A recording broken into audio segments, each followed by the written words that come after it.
Hey there, welcome to the first of hopefully many of my video blogs. I thought it'd be a cool way to sort of augment what's on my blog already and give you sort of a more personal behind the scenes sort of touch of what goes on with what goes on with my blog and like the things that are happening in my life that I think you guys should know about.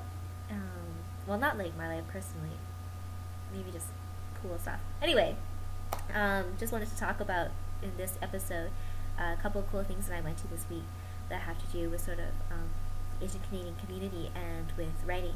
The first one was I went to this event on Tuesday for the Asian Canadians in journalism. They had a dinner at Kieran Restaurant about sort of freelancing, and they were featuring two guest speakers, who were a couple editors from Vancouver Sun and another business magazine. I can't remember who. I'm so sorry, but the editor from Vancouver Sun was for the lifestyle section, and her name was Juanita A. And they were talking about sort of what editors look for in freelancers and how to get into freelancing, and just some tips and advice, tricks of the trade. The talk was actually a little bit depressing, although the food was really good. Because basically the gist was that it's really hard to get into freelancing and even harder to make a living out of it. Basically, you have to establish relationships and work your network like that, and just get your name in there and get yourself known as a good quality writer. And that's really hard to do because if you're not already in that sort of social circle, it's like, how do you break into it in the first place? You know what I mean?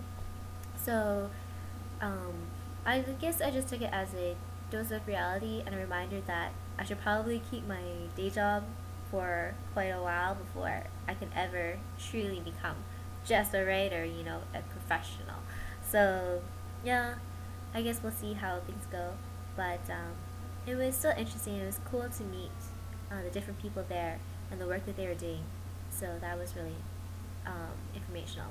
And then tonight I just got back from UBC, where I went to a guest lecture put on by the UBC Laureate Institute. Every year they have these guest lectures about multiculturalism. And I went with a bunch of people from Schema, which is always fun. And the guest speaker tonight was Wei-Sun Choi, who is the author of Jade Peony, if you may have heard of it. So basically he writes a lot about Vancouver and the sort of Chinese-Canadian experience. And it was really interesting because he was very truthful and insightful and really bared a lot about his thoughts about where multiculturalism is going, where it came from, and what it is to be actually Canadian.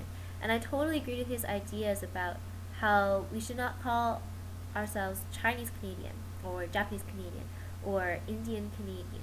We should say we are Canadian first, because if you're born here and you grow up here, you are Canadian, and Canada is about, being from somewhere else or having that heritage from somewhere else, but still having this identity of multiple cultures and multiple languages. And as Wei-Sun put it, we should not say even multiculturalism anymore. We should say multi-human, and that I think is really telling of the future.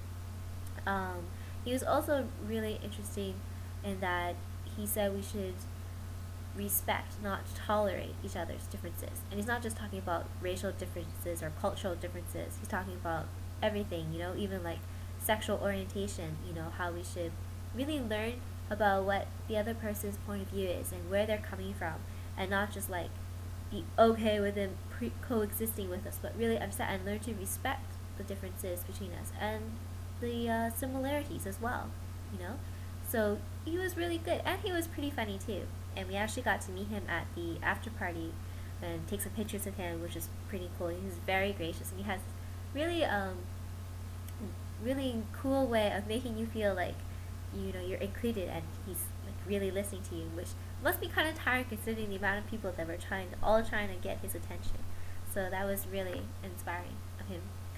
So yeah, you can totally catch his lecture. CBC Radio 1 was recording it tonight and will be airing it in, I think, mid to late June. So if I find out the exact date, I'll try and let you guys know. Just remind me, ping me about it or something. But it's it's definitely a recommend to listen to. And also read his books. His books are totally good too and won tons of awards. Super smart guy, and like, I would die if I was even as close, remotely as good as him. as a writer. So other things I did this week, I went to the Vancouver Fashion Week on Saturday, so that was pretty cool. I was there to see the Dussault show because my boyfriend is the artist for Dussault. So all the new like hoodies and T-shirts, a lot of them have like his designs on there. It's all like cool sort of twisted animals. Like there's panda, but it's like a killer panda, and that was pretty cool. Like I really liked his work, and it was really neat seeing it on like actual people and models, and not just like in on the computer screen.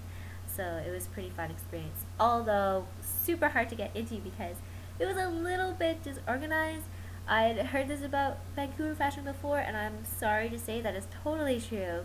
That they just had no organization whatsoever. There was like no lineups. It's just a mad mob to get in, and just kind of annoying. But yeah, whatever. At least we got in and we got to see the show. That's all that mattered to me. So yeah, that was kind of my week. It was pretty busy. So hopefully this next week will be a little bit more relaxing and get some time to like catch up on my blogs and do some reading and stuff. So yeah, let me know what you think of the video blog. And if you hate it, please say that you hate it in a nice way. And yeah, hopefully you'll be seeing more of these soon. So cool. Thanks. Talk to you later.